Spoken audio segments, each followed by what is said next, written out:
سیدنا محمد والا علی سیدنا محمد وبارک وسلم۔ آج میں آپ کو چندہ حدیث شیاطین کے حوالے سے سناتا ہوں۔ بسم اللہ الرحمن الرحیم۔ حضرت انس رضی اللہ تعالیٰ عنہ سے روایت ہے کہ رسول اللہ صلی اللہ علیہ وسلم نے ارشاد فرمایا، بلا شبہ شیطان انسان کی رگ و پے میں صراحت کیے رہتا ہے۔ صحیح بخاری کی حدیث پاک ہے۔ شیطان کو اللہ رب العزت نے سورہ طٰہٰ میں 116 نمبر آیت میں ابلیس کہا۔ مطلب ابلیس اسے کہتے ہیں جو مایوس ہو جائے۔ وہ مایوس ہو گیا تھا اور اس نے سجدے سے انکار کیا۔ یہاں وہ واقعہ ہے کہ جب ہم نے سب کو حکم دیا تو سب نے سجدہ کیا، بس ابلیس نے انکار کیا، تو یہاں اللہ نے اسے ابلیس کہا کیونکہ وہ اللہ کی رحمت سے مایوس ہو گیا تھا۔ یہ صحیح بخاری کی حدیث پاک ہے۔ اب جو اللہ کی رحمت سے مایوس ہو جائے وہ ابلیس ہے، شیطان کا ساتھی ہے۔ حضرت عثمان بن ابی العاص رضی اللہ تعالیٰ عنہ سے روایت ہے کہ میں نے رسول اللہ صلی اللہ علیہ وسلم سے عرض کیا کہ شیطان میری نماز میں حائل ہو جاتا ہے اور جب میں قرات کرتا ہوں تو مجھے شبہ میں ڈال دیتا ہے۔ آپ صلی اللہ علیہ وسلم فرمایا کہ یہ وہ شیطان ہے جسے خنزب کہا جاتا ہے۔ جب تو اپنے دل میں اس کے وسوسے کو محسوس کرے تو اللہ سے پناہ طلب کر اور 3 بار بائیں طرف تھتکار دے۔ صحیح مسلم کی حدیث پاک ہے۔ مطلب یہ ہے کہ جب بھی کبھی آپ کو وسوسہ محسوس ہو، چاہے نماز کے بیچ میں، تو آپ اعوذ باللہ من الشیطان الرجیم پڑھ دیا کریں، کیونکہ قرآن میں اللہ نے سورہ بقرہ 168 نمبر آیت میں شیطان کو دشمن کہا کہ تمہارا دشمن ہے، تو ہم اسے دشمن ہی سمجھیں، اس کے بہکاوے میں نہ آئیں۔ اگر اللہ کا دوست بننا ہے تو شیطان کو دشمن سمجھنا پڑے گا۔ حضرت جابر رضی اللہ تعالیٰ عنہ سے روایت ہے کہ رسول اللہ صلی اللہ علیہ وسلم نے فرمایا کہ بے شک شیطان کا تخت دریا پر ہے اور وہ اپنے لشکر کو دنیا میں فساد کرنے کے لیے بھیجتا ہے، جو آدمیوں کو گمراہ کرتا ہے، اور شیطان کے نزدیک مرتبے میں بہت بڑا وہ ہوتا ہے جو بڑا فساد ڈالنے والا ہو۔ ان میں سے کوئی آ کر کہتا ہے کہ میں نے فلاں فلاں کام کیے، تو شیطان کہتا ہے تو نے کچھ نہیں کیا، اور جب کوئی آ کر بتلاتا ہے کہ میں نے فلاں شخص کو نہ چھوڑا جب تک اس کے اور اس کی بیوی کے درمیان جدائی نہ کرا دی، تو شیطان اسے اپنے نزدیک کر لیتا ہے اور کہتا ہے کہ ہاں تو نے بڑا کام کیا۔ صحیح مسلم کی حدیث پاک ہے۔ میاں بیوی کے جھگڑوں سے شیطان خوش ہوتا ہے، شاباشی دیتا ہے اپنے چیلوں کو۔ اور یہ نہ سمجھو آپ شیطان جو ہے وہ صرف جو ہے جنوں کی شکل میں، بلکہ انسانوں میں بھی شیطان ہے۔ من الجنتی والناس، آپ نے قرآن کی آیت سنی ہوگی کہ شیطان جن اور انسانوں دونوں میں ہیں۔ تو میاں بیوی کے جھگڑوں سے اللہ کا عرش ہلتا ہے، شیطان خوش ہوتا ہے۔ آج تو گھر گھر میں اللہ کی وجہ سے میاں بیویوں میں جھگڑا نظر آتا ہے۔ شوہر کی وہ عزت نہیں رہی جو پچھلے زمانوں میں تھی، ہمارے اپنے سامنے ہی جو برابری کا سامنے معاملہ ہے عورت مرد کی، اس نے بہت نقصان پہنچایا معاشرے کو۔ نبی اکرم صلی اللہ علیہ وسلم نے تو ایک بار یہ بات فرمائی کہ مرد کا جسم اگر خون پیپ سے بھرا ہو، عورت زبان سے چاٹے تو حق ادا نہیں ہوتا۔ ایک بار فرمایا سجدے کا حکم اگر میں کسی کو دے سکتا تو عورت کو دیتا کہ وہ اپنے مرد کو سجدہ کرے، اور آج عورتیں جو ہیں مردوں کی برابری کرتی ہیں۔ اور عورت کا بھی معاملہ یہ ہے کہ سب کچھ اپنا گھر بار بہن بھائی چھوڑ کے آپ کے پاس آتی ہے، اپنا سب کچھ آپ کو سونپ دیتی ہے، واپسی بھی ممکن نہیں ہوتی، اور آپ اس مجبور کا فائدہ اٹھا کے اس پہ ہاتھ اٹھاتے ہیں، ظلم و زیادتی کرتے ہیں۔ 4-4 5-5 بچے ہونے کے بعد وہ نہ واپس جا سکتی ہے ماں باپ کا، نہ کوئی رکھنے والا ہوتا ہے۔ آپ کو حرام سے بچاتی ہے، آپ کو باپ بناتی ہے، آپ کا گھر بساتی ہے، آپ کے مہمان آپ کے رشتہ دار وہ سنبھالتی ہے، آپ کے گھر آپ جب سلوٹوں والی چادر چھوڑ کے صبح کو دکان چلے جاتے ہیں، آفس چلے جاتے ہیں، تو وہی آپ کی شام کو چادر آپ کو بالکل صاف ستھری بچھی ملتی ہے۔ جن گندے برتنوں کو آپ چھوڑ کے جاتے ہیں ناشتے کے، وہ آپ کی بیوی صاف کراتی ہے۔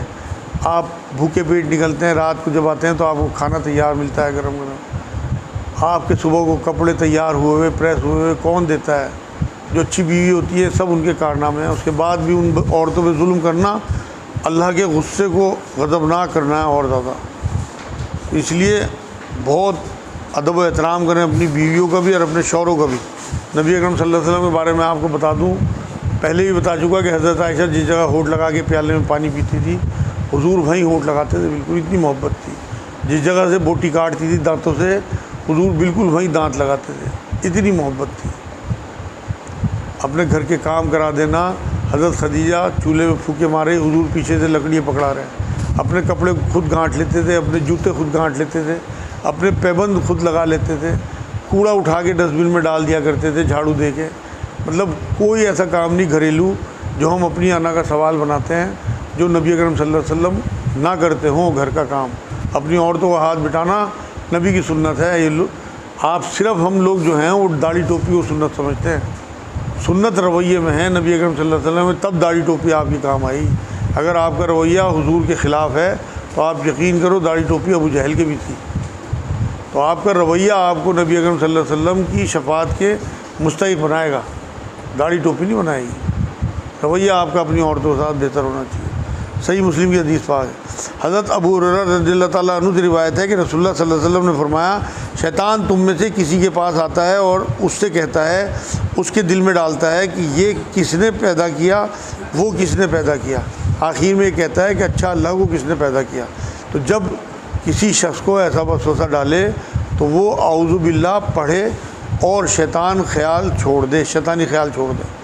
صحیح بخاری کی حدیث پاک ہے۔ سورہ ہجر میں آیت 34 اور 35 میں اللہ نے شیطان کو مردود قرار دیا اور اس پہ لعنت برسائی قیامت تک کے لیے۔ سورہ ہجر کی 39 سے 43 نمبر آیت میں اس نے اللہ کو چیلنج دیا کہ میں تیرے بندوں کو بہکاؤں گا، صرف مخلص بندے تیرے بچ پائیں گے میرے سے۔ یہ اس نے اللہ کو چیلنج دیا تھا۔ اسی سورت کی 39 نمبر آیت میں جو آپ کو بتا رہا ہوں، اس نے اللہ پہ الزام لگایا کہ تو نے مجھے گمراہ کیا۔ اب جو بھی اپنی گمراہی کا الزام اللہ پہ لگاتا ہے وہ شیطان کے زمرے میں آئے گا۔ یہ اس کا مشن ہے کہ لوگوں کو گمراہ کروں گا، یہ اس نے اپنا مشن طے کر رکھا۔ اب جو بھی گمراہی میں پڑ رہا ہے وہ شیطان کے اس مشن کو پورا کر رہا ہے۔ جن جن چیزوں کو اللہ نے قرآن میں منع کیا، جن چیزوں کو حرام قرار دے دیا، چاہے وہ سودی کاروبار ہو، نماز چھوڑنا ہو، سودی لین دین ہو، یا تشدد ہو، قتل و غارت ہو، بچوں کو قتل کرنا ہو پیٹ میں ماؤں کے، یہ سب اسی کا مشن ہے شیطان کا۔ یہ صحیح بخاری کی حدیث پاک ہے۔ حضرت حذیفہ رضی اللہ تعالیٰ عنہ سے روایت ہے کہ رسول اللہ صلی اللہ علیہ وسلم نے فرمایا کہ جب کھانے پر اللہ کا نام نہ لیا جائے اس میں شیطان کی شرکت کا امکان اور جواز پیدا ہو جاتا ہے۔ صحیح مسلم کی حدیث پاک ہے۔ اس لیے بسم اللہ پڑھ کے کھانا پکایا جائے اور بسم اللہ ہی پڑھ کے کھانا کھایا جائے۔ اے لوگوں، اب شیطان اس بات سے مایوس ہو چکا ہے کہ اس سرزمین پر اس کی پرستش کی جائے گی، لیکن عبادات کے سوا دوسرے معاملات میں اپنے پست افعال کے ذریعے اس کی فرما برداری کی گئی تو وہ اس پر بھی راضی رہے گا، بس تم اپنے دین کو اس کے شر سے بچا کر رکھنا۔ صحیح بخاری۔ خطبہ حجۃ الوداع کا ایک ٹکڑا ہے۔ مطلب یہی ہے کہ وہ اگر تمہیں چھوٹے چھوٹے گناہوں میں ڈال کے مطمئن ہو جاتا ہے کہ یہ پھر بڑے بڑے گناہوں کی طرف آ جائیں گے ایک بار یہ اللہ سے ہٹ جائے، تو اس لیے چھوٹے چھوٹے گناہوں کو بھی یہ نہ سمجھیں کہ یہ چھوٹے گناہ ہیں، بلکہ انہیں بھی اگر آپ مسلسل کرتے رہیں گے تو وہ گناہ کبیرہ بن جائیں گے۔ حضرت جابر رضی اللہ تعالیٰ عنہ سے روایت ہے کہ میں نے رسول اللہ صلی اللہ علیہ وسلم سے سنا کہ جب شیطان اذان کی آواز سنتا ہے تو بھاگتا ہے۔ صحیح مسلم کی حدیث پاک ہے۔ تکبیر کے وقت، اذان کے وقت شیطان جو ہے وہ بھاگتا ہے۔ اس لیے جہاں بھی ہم لوگوں کو شک ہوتا ہے کہ کہیں کسی کے گھر میں جن ہے، شیطان ہے، تو ہم اذان دلاتے ہیں 15-20 دن، اس کے پیچھے یہی حدیث ہے۔ تو آپ لوگ بھی کبھی کبھی اپنے گھروں میں اذان دیا کریں کہ کبھی کوئی شیطان، کوئی جن آپ کے گھر میں اگر ہوگا تو انشاءاللہ شیطان نکل کے بھاگے گا آپ کی اذان کی آواز سے۔ اللہ رسول کا نام سن کے یہ بھاگتا ہے۔ حضرت ایاز مجاشی رضی اللہ تعالیٰ عنہ سے روایت ہے کہ رسول اللہ صلی اللہ علیہ وسلم نے ایک روز خطبے کے دوران فرمایا کہ میرے پروردگار نے مجھے حکم دیا ہے کہ جن باتوں سے تم ناواقف ہو اور اللہ تعالیٰ نے مجھے وہ بتا دی ہے، میں بھی تمہیں وہ سکھاؤں گا۔ اللہ تعالیٰ نے فرمایا کہ جو مال میں نے اپنے بندوں کو دیا ہے اس کے لیے حلال ہے، میں نے اپنے تمام بندوں کو حق کی طرف رجوع کرنے والا پیدا کیا ہے، مگر شیطان ان کو دین کی طرف سے بہکاتا ہے، اور جو چیزیں میں نے ان کے واسطے حلال کر دی ہیں ان چیزوں کو وہ شیطان ان کے واسطے حرام قرار دیتے ہیں، اور ایسی چیزوں کو میری خدائی میں شریک بنانے کا حکم دیتے ہیں جن کی کوئی دلیل و قوت میں جو بقوت میں نے نازل نہیں کی ہے۔ صحیح بخاری کی حدیث پاک ہے۔ مطلب یہاں یہی مطلب ہے کہ جو چیزیں اللہ رب العزت اور اس کے رسول نے حلال کر دی وہ ہمارے لیے حلال ہیں، ہمیں کوئی چیز اپنی مرضی سے حلال نہیں کرنی۔ اسی طرح جو چیزیں حرام ہیں انہیں بھی ہم نے حلال نہیں کرنا، اور جو حلال ہیں انہیں بھی ہم نے حرام نہیں کرنا۔ یہ آج الحمدللہ شیطان سے متعلق چند حدیثیں آپ کے سامنے۔